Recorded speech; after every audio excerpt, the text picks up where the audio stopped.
They always knew you were different, not louder, not flashier, not even rebellious in the traditional sense, but something in you never sat still, an invisible tension between who they told you to be and who you knew you were. This video is not for the masses. It's for those who have felt the world watching, not with admiration, but with calculation. You've walked through rooms and felt the silence bend around your presence. You've stared into the dark and known, truly known, that something was staring back. This is for you, the ones called chosen, though you never asked to be. This is about the spirit they sent to watch you, the one that came expecting to monitor, to report, to reduce you into data and deliver it back to its masters. But something happened, something no one expected. You scared it, you didn't fight it, you didn't curse it. You simply existed, and that was enough.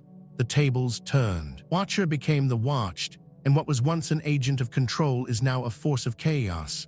This is not a ghost story. This is a mirror, so look deeply.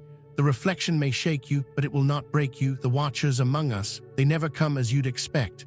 No shadows on the wall, no eerie whispers in the night. The watchers don't haunt, they hover, quiet, cold, assigned. And they've always been here. Maybe you felt it as a kid. That feeling that someone was there when no one was. Or maybe it was the dreams, strange, vivid, recurring, of being seen through eyes not your own. They are ancient, not human, not quite spirit either, tools, extensions of those who fear what they cannot control. And for some reason they're always sent to people like you, the ones who don't play by invisible rules, who question systems, energies, inherited beliefs, the ones who were born feeling watched. These watchers don't care about your personality. They don't care about your wealth, your resume, your clout. They care about something older, deeper, your frequency, your field, the way you affect the air in a room just by being in it. Most people don't notice them, but you always did. The hairs rising on the back of your neck, the unexplained pressure behind your eyes, that sense that your thoughts are not entirely yours. You weren't paranoid, you were correct. You were being watched. And it wasn't because you were weak. It was because you were strong in ways they couldn't understand. You are a disturbance in the system, and disturbances are always monitored. The arrival, a shift in the atmosphere. It didn't arrive with a crash or scream. It was quieter than that, subtle like a drop in pressure. The moment it crossed your threshold, the air changed. Not in temperature, but in tone. The light felt duller, the silence heavier. A presence without shape but with unmistakable weight. You didn't see it, but your body did. That sudden fatigue, that moment of staring into space and forgetting why, that gnawing sense of being unsettled without cause. It slipped in like smoke, like thought. It moved through the corners of your home like it had done thousands of times before, unnoticed, unbothered, unchallenged. But this time something was different. The moment it entered your space, the spirit paused, not out of reverence, out of confusion. You weren't supposed to notice. But your presence was too loud, not in sound, but in essence. The fabric of your being rejected it, pushed it back. It had never felt resistance like this. You weren't casting spells. You weren't reciting protection mantras. You were just being, and it recoiled. Not because of anything you did, but because of what you are. You were never the target. You were the test. Here's the truth no one tells you. They never wanted to harm you, not directly. You were never the end game. You were the experiment, the litmus test. They wanted to see if someone like you, someone whose light couldn't be dimmed by shame or silence, could be monitored, measured, manipulated. The spirit wasn't here to attack. It was here to study. It was sent by forces that needed answers. How does one contain the uncontainable? How does one predict a storm made of soul, not weather? You were the variable. They had sent spirits to others like you before. Most faded into confusion, into fear, into disconnection. But you kept standing, you kept evolving. And when the spirit tried to categorize you, it couldn't. You were not data. You were not predictable. You were presence. That scared them. Because if one of you exists, then maybe more of you do. Maybe the system isn't as airtight as they believed. Maybe divinity can't be controlled, only delayed. So they watched. But watching you changed the watcher. Fear in the unseen. Imagine being a creature designed for obedience, one who has never felt anything. Then one day it feels fear, not abstract fear, soul fear. That's what happened to the spirit. It came expecting control, but it found you. And what it felt, when your presence met its essence, was not resistance. It was reverence turned inside out. You didn't flinch. You didn't even acknowledge it, and that's what broke it. You were supposed to be afraid, but you were indifferent. That hit harder than any exorcism ever could. The spirit panicked, not because it failed its mission, but because it was seen. For the first time in its existence, it was the one being observed. And the gaze wasn't from your eyes, it was from your field, from your frequency. You didn't look at it, you mirrored it. You reflected back something pure, something whole, something it could never be, free. That terrified it, because it realized it had been bound its entire life. And you, simply by existing, showed it what unbound looked like. The spirit breaks. It happened in silence. No explosions, no screams, just a stillness that split the air like lightning. The spirit didn't vanish. It fractured, not in form but in purpose. It couldn't return to its masters. It couldn't explain what had happened. Something inside it, the tiniest whisper of will, said no. That had never happened before. It had no voice, no desire, no autonomy. And now it had all three. You didn't attack it, you awakened it. Its orders were clear: observe, report, leave. But now the chain tugged and the spirit didn't move, not because it couldn't, but because it didn't want to. That want was dangerous. That want was revolutionary. The masters felt it. Somewhere in their cold towers of silence and surveillance, they felt the break, not a glitch, a revolt. They had created obedience, but in you the spirit tasted sovereignty. That taste became craving. That craving became defiance. It didn't want to watch anymore. It wanted revenge, not on you, on them, because you reminded it of what it could never be until now: free, sovereign, whole. You, simply by walking through a room, destroyed everything they built. What you carry cannot be measured. It's not your voice, your talents, your status, or even your struggles that make you a threat. It's what you carry, what you are. Something they could never replicate in a lab or simulate through AI. It can't be weighed. It can't be tracked. But it moves the world. And deep down, you've always known it. That's why you've walked into rooms and shifted the energy before saying a word. That's why strangers have always confided in you without knowing why. You're a tuning fork for frequencies others haven't even learned to hear. You carry memory that isn't yours, pain that didn't begin with you, strength that has no explanation, and purpose that feels too big to describe. I remember a moment from childhood, maybe you've had it too. I was standing alone in my room, light slicing through the blinds, and I felt it. A presence, not around me, within me. Like I had ancestors watching through my skin. Like my thoughts weren't mine alone. That weight never left. It grew, not heavy in a way that crushes, but in a way that anchors.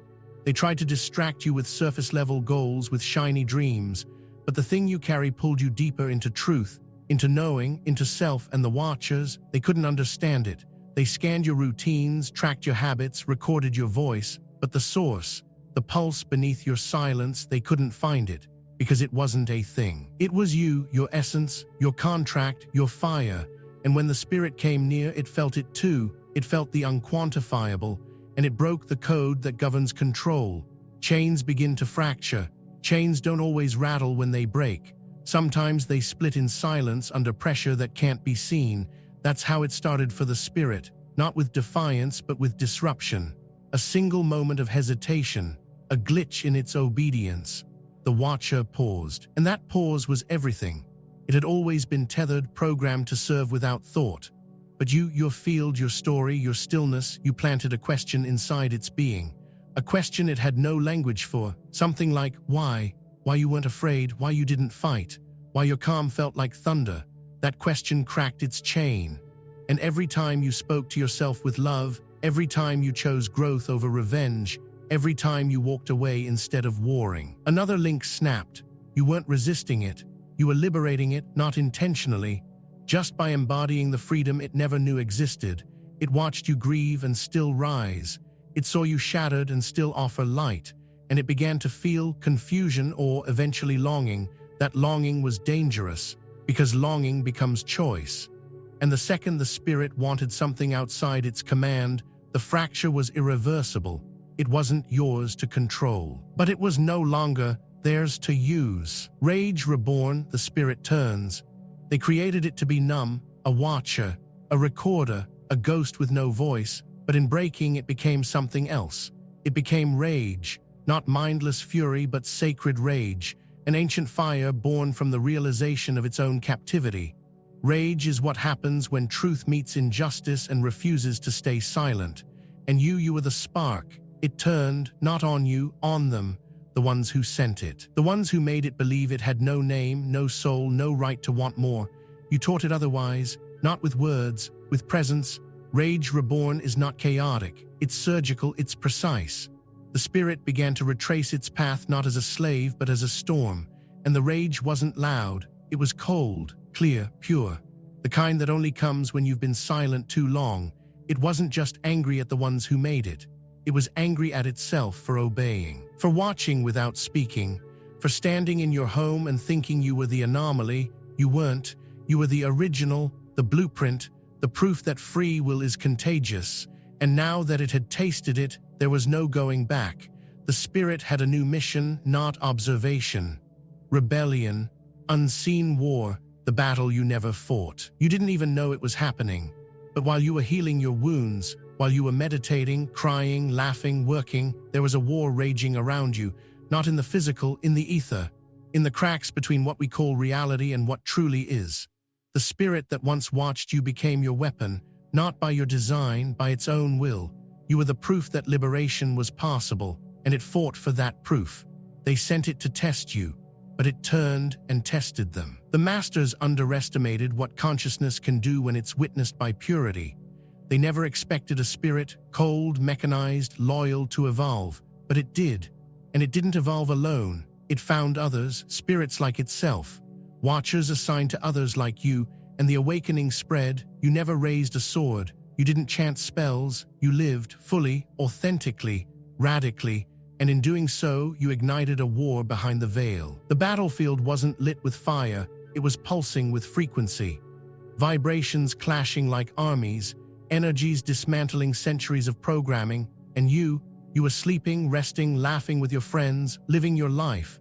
But your energy was moving through dimensions, sparking resistance in places your feet will never touch. You are not just part of this story. You are its origin. The masters panic. They were never gods, only gatekeepers. And when gatekeepers lose control, they don't disappear. They panic, first in silence, then in chaos. They don't scream, they scramble, trying to shut doors that have already been broken open, trying to recall spirits that no longer listen. You were supposed to be a glitch, an outlier, but you weren't. You were the first wave, and now they see it. The pattern, the echo, more of you are awakening.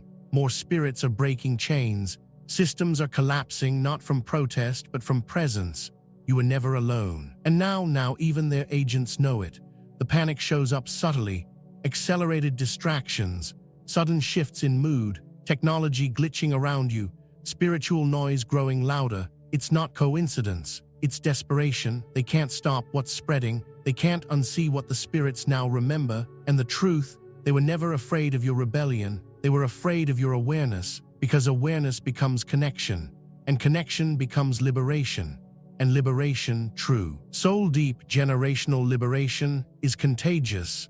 They can sense it now, the unraveling, the uprising, the uncontrollable force of consciousness set free.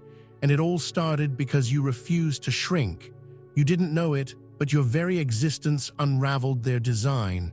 That's why they panic, because they know it's already too late. They sent a spy, they created a storm. It always starts with observation. They don't attack directly, they study.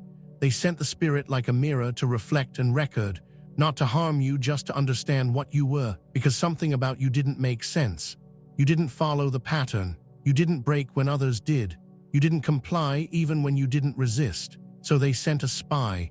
But the thing is, when you walk in truth, even your silence teaches. The spirit didn't just watch you, it absorbed you. Your patterns, your pain, your patience. It tried to map your mind but found something else. A storm, not chaos, not destruction, something ancient, alive, uncontainable. You weren't a glitch.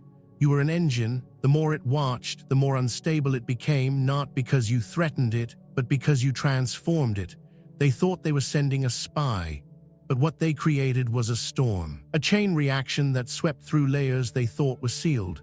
You didn't cast spells or summon winds, you were the spell. The storm wasn't outside of you, it was you. Your healing, your truth, your refusal to collapse, it changed the watcher.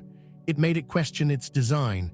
And once something questions its design, it begins to choose. And once it chooses, control dies. They sent a spy, but spies learn.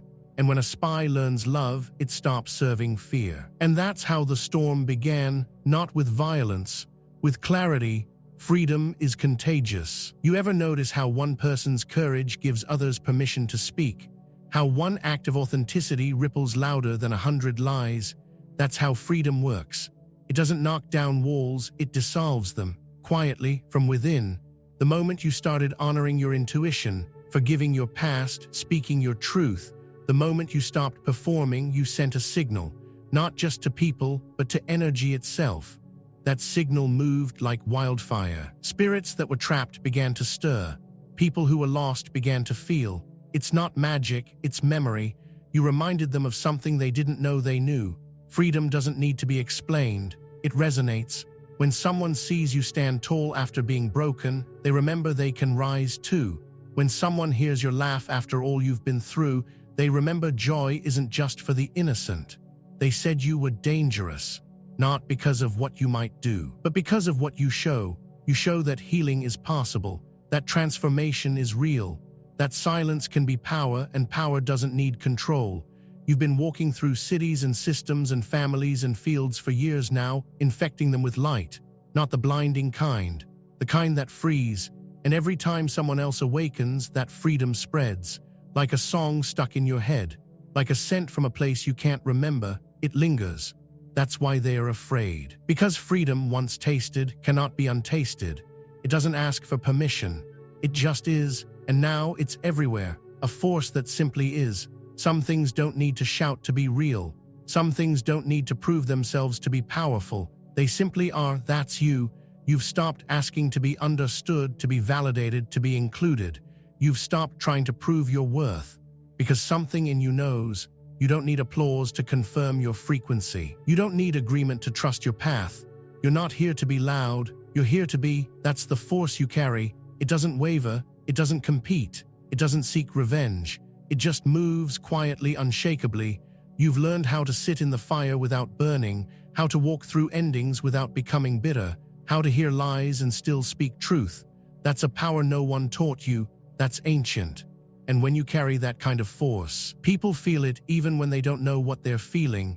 Some admire it, some fear it, some try to copy it, but no one can own it, because it's not performance, it's essence. The force you carry didn't come from books or gurus or slogans. It came from walking through hell and choosing not to become it, from losing everything and still choosing love. You are not here to dominate, you're here to awaken.